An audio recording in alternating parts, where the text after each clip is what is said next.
What's up, all you furious Furions? This is the Vidra Network. Thanks for stopping by. Today we would like to take a little trip down memory lane to an awesome sci-fi movie called Pitch Black. This was 1999's, I'm going to go ahead and say it, super underrated and underappreciated sci-fi horror movie starring, of course, your favorite Vin Diesel. Now, say what you want to about Vin Diesel, this launched his career. It also launched an animated tie-in feature along with two sequels. The first, The Chronicles of Riddick, of course, being probably as good as, if not better, than Pitch Black. Can't really say so much about the third movie. That one just, to me, it just kind of lacked that originality that The Chronicles of Riddick brought to the table. Pitch Black was pretty amazing. The way it was filmed, the coloration that was used, the style of cinematography, and the character development just lended just a lot to the imagination. And it's the character development that I want to talk about, not just of Riddick, but also of Captain Fry. Now, this was the character who was actually the secondary pilot to this spaceship that was essentially a cargo ship that had colonists on board that were heading to a far-off distant planet when it is encountered by a rogue comet which wrecks the ship, waking everybody up from cryo-sleep, at least part of the crew. The captain is subsequently killed and she is now in charge. Well, at the very beginning of the movie, she has to make a decision. It's her very own Kobayashi Maru. She can jettison all the cargo and the crew hold and live, or they can take their chances and try to save the ship, but in all likelihood crash land on the planet and kill everybody. Well, she makes the call. She tries to jettison everything. However, her co-pilot to be stops her. He jams the system, and of course they crash land, and there's very, very few survivors. One of which, of course, is the title character, Riddick, Vin Diesel. Now, as the story progresses, Fry is just kind of tormented that she made this decision, and she makes this declaration that she's not going to allow anyone else to die on her watch. It's pretty powerful, just the way that the guilt eats at her and she makes this internal decision, even when it kind of comes out of what she did, that she was willing to just let everybody die. She still stands by her decision and then makes the proclamation that she is going to save everybody. Meanwhile, Riddick, this murderous, thieving criminal who is going back to prison for the umpteenth time, also makes a little bit of a change. You see, there comes a point where there's few people left, they have an escape plan, and Riddick actually has the opportunity to escape alone, leaving everybody else behind. And he almost does, except for Fry catches up with him and actually goes to blows with him. And he kind of confronts her about why she's doing it. That both of them could leave right then, right now, no one else would know.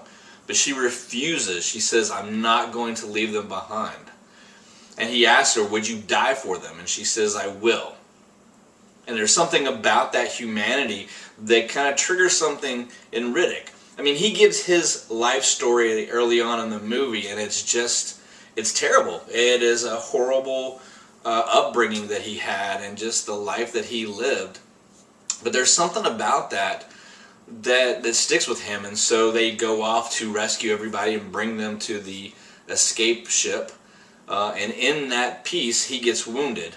Well, Fry is there, and she picks him up and she's dragging him along, and kind of in that exchange of camaraderie, she says to him, you know, hey, I said I would die for them, not you. Now get up, let's go.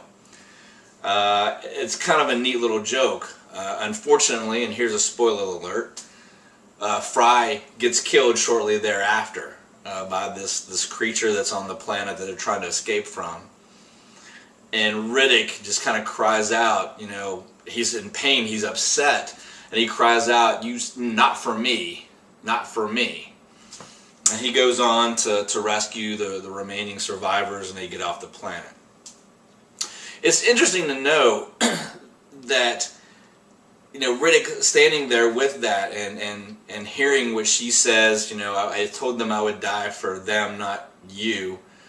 And how his reaction is, not for me, you can't die yet. He's really torn up about that.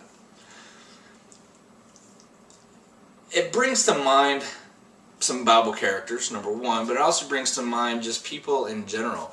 We get to a point in our lives sometimes, maybe we've done something wrong. Maybe we've lied, we've cheated, we've hurt people's feelings.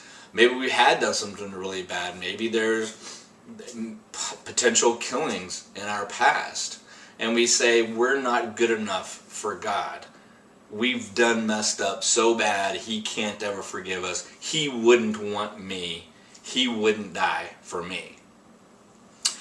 I want to challenge you with that statement, though, because there are so many characters in the Bible, including one of the most prolific writers of the New Testament, who had done terrible, terrible things, and yet God still found a way to use them to reach other people. The story of Samson, everybody knows Samson and Delilah, but he was actually a terrible person in reality. Moses was a murderer. He killed a guy and then ran away and hid from it. And Paul, in the book of 1 Timothy, he calls himself the chief among sinners. But yet, God called him, and through his writings and through his testimony, he reached tons of people, even today.